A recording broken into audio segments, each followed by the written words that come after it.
নির্বাচনে কোন দল অংশ নেবে সে সিদ্ধান্ত নির্বাচন কমিশন দেবে, বলছেন বদিউল আলম।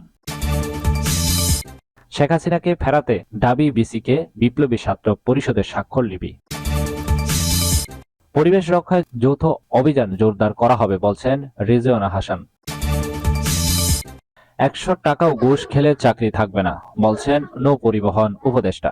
এতক্ষণ শুনছিলেন শিরোনাম, এবার বিস্তারিত। নিয়মিত সংবাদ পেতে অবশ্যই চ্যানেলটি সাবস্ক্রাইব করে রাখুন। পাশাপাশি ফেসবুকে নিয়মিত সংবাদ পেতে অবশ্যই পেজটি ফলো দিয়ে রাখবেন।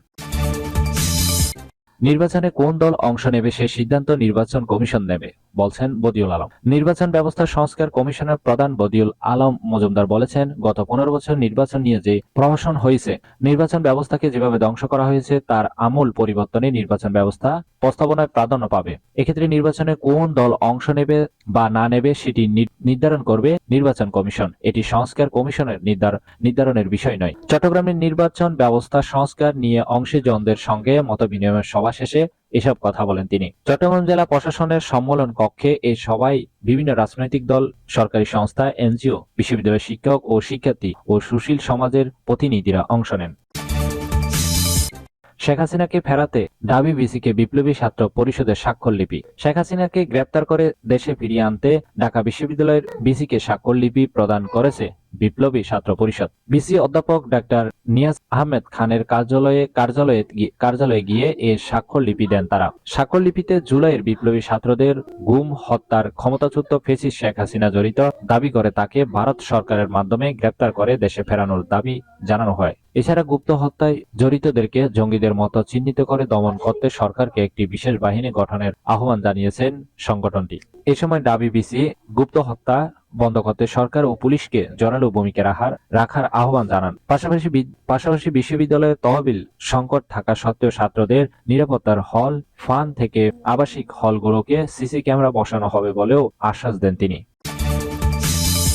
পরিবেশ রক্ষায় যৌথ অভিযান জোরদার করা হবে, বলছেন রিজওয়ানা হাসান। পরিবেশ রক্ষায় পাহাড় কাটা, বায়ু দূষণ এবং নিষিদ্ধ পলিথিনের বিরুদ্ধে যৌথ অভিযান জোরদার করা হবে বলে জানিয়েছেন পরিবেশ উপদেষ্টা শহীদ রিজওয়ানা হাসান। বাংলাদেশ সচিবালয়ে এক মতবিনিময় সভায় তিনি কথা বলেন। পাহাড় কাটা বন্ধে পাহাড়ে সাইনবোর্ড লাগানোর পাশাপাশি টহল বাড়ানো হবে। পাহাড় মালিকদের চিঠি দিয়ে পাহাড় না কাটতে সতর্ক করা হবে। কেউ আইন অমান্য করলে ব্যবস্থা নেওয়া হবে। পলিথিন উৎপাদনকারীদের তালিকা করে তাদের বিরুদ্ধে আইনি পদক্ষেপ নেওয়া হবে। প্যাকেজিং পণ্য বারকোড ব্যবহার বাধ্যতামূলক করতে হবে। এ সময় বাজার ও সুপার শপে মোবাইল কোড পরিচালনা এবং পলিথিন ভর্তি ট্রাক আটকানোর উপর জোর দেন তিনি। 100 টাকাও ঘুষ খেলে চাকরি থাকবে না, বলছেন নৌপরিবহন উপদেষ্টা। বিএসসিতে আগের মতো চুরিচামারি ও হেরফের হবে না জানিয়ে নৌপরিবহন মন্ত্রণালয়ের উপদেষ্টা ব্রিগেডিয়ার জেনারেল এম শাকত হোসেন বলেন, গত 3 মাসে আপনারা শুনেননি এই সরকারের কেউ হাজার কোটি টাকা বিদেশে পাচার করেছে।